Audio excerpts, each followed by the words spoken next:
Sir John Chong, no? Task Force Kasamag, non-government organization against corruption. Today, I filed a case against former Secretary Bunuan and Senior Undersecretary Emil Sadain, Ador Canlas, Paul De Los Santos, Alex Puti, Alan Borromeo, Beselda Ramos, Tresita Bausun, Ramon Ariula, Lara Maris Escobil, Atty. Giselda Tupaliwan, all Central Office of Departments of the Public Alliance, private respondent, Sino Roads and Bridge Group, Company Limited, China International Water and Electric Corporation, Yunnan Road and Bridge Group Company Limited, and Beijing Urban Construction Group Company Limited, for violation of Section 3, Paragraph E and G of RA 2019, violation of RA 9184, violation of RA 6713, and plunder under Republic Act 9708 and the Republic Act 9780. In this relation, for the flood control project in Lanao, Mindanao, no? Part of Mindanao, Marawi, and Cabuyao, Laguna. Anong sir? Lanao, kasi may Lanao del Norte, sir, may Lanao del Sur. Lanao del Norte, Lanao del Norte. Marawi City. Marawi City. Del Sur. Anong nature, sir? Anong nangyari Del Sur flood control Yes, project? based to the evidence, ang bidding is questionable, no? Del Sur, Lanao. Lanao del Sur, sorry. Ang Marawi City. Ulit, sir. Nature nung kaso, paano po siya, bakit niyo po siya kakasuhan? Based to the evidence, ang bidding is questionable, no? Base sa ebidensya na na-present natin sa Office of Ombudsman na nag-labor sa tatlong malaking company na ito yung mga Sino Road and Bridge Group Company, China International Water and Electric Corporation, Yunnan Road and Bridge Group Company Limited, no?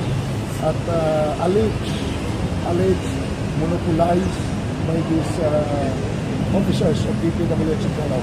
Alleged. So this is our evidence, more than 37 exhibits, no, na na-present natin ngayon sa Office of Ombudsman. Ano po yung mga exhibits na yun? Yung mga pieces Yung of mga evidence na hawak? documents galing mismo sa Central Office ng DPWH na based to the evidence monopolized by the back chairman and the rest of the officers of DPWH of Lanao. Monopolized meaning pinipili lang nilang contractor itong mga Chinese construction companies po ba lahat? Monopolized and alleged, arranged, bidding, paulit-ulit pa rin. Na yun lang po lagi ang nakakakuha ng kontrata. Ito pa rin ang na-file din namin last, if you remember, no?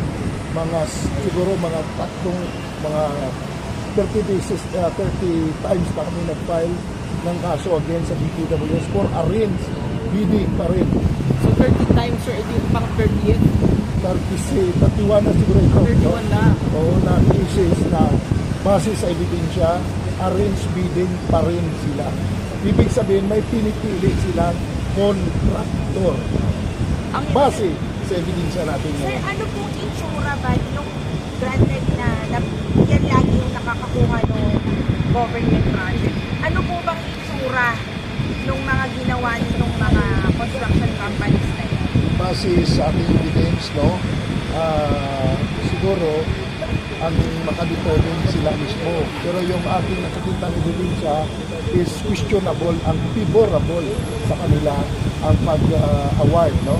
At base na rin sa ating ebidensya na monopolize talaga ang bidding dyan sa Central Office ng DPWH up to the present. Itong proyekto, sir, matuturing ba siyang ghost project, substandard, na kinalunod ba? Ano po yung kalagayan mismo ng flood control na ipinatayo po ng mga sinasabi monopolized na mga contractors? Based sa ating ebidensya, no, hindi mo rin siya masasabing ghost, pero ang pinag-usapan dito ang pagpili ng contractor na pagduda-duda. That's why ang ating ginagawa, it's up to the ombudsman, no, to determine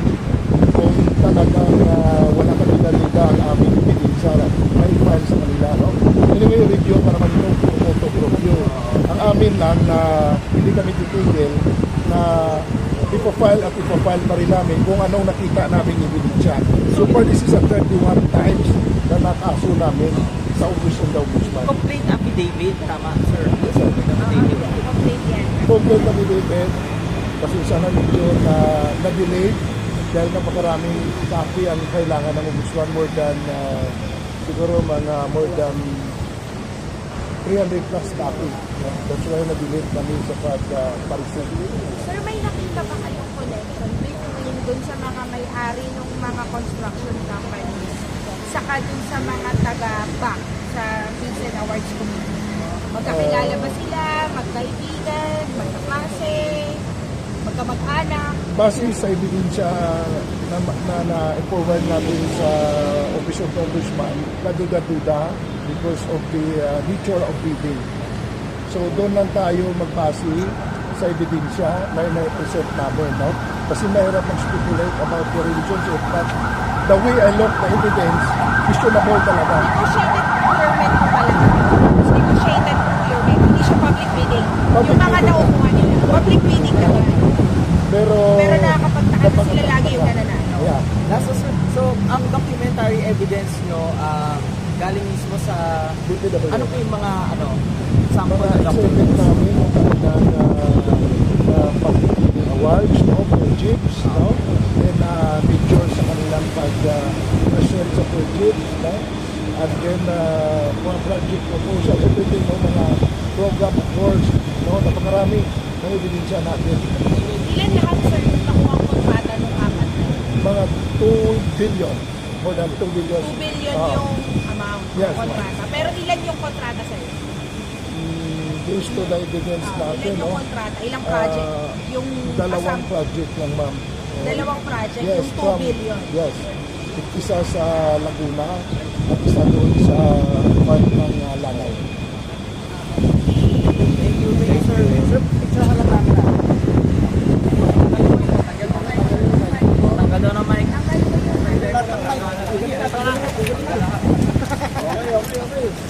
Up, ganda. Baka bumagsak.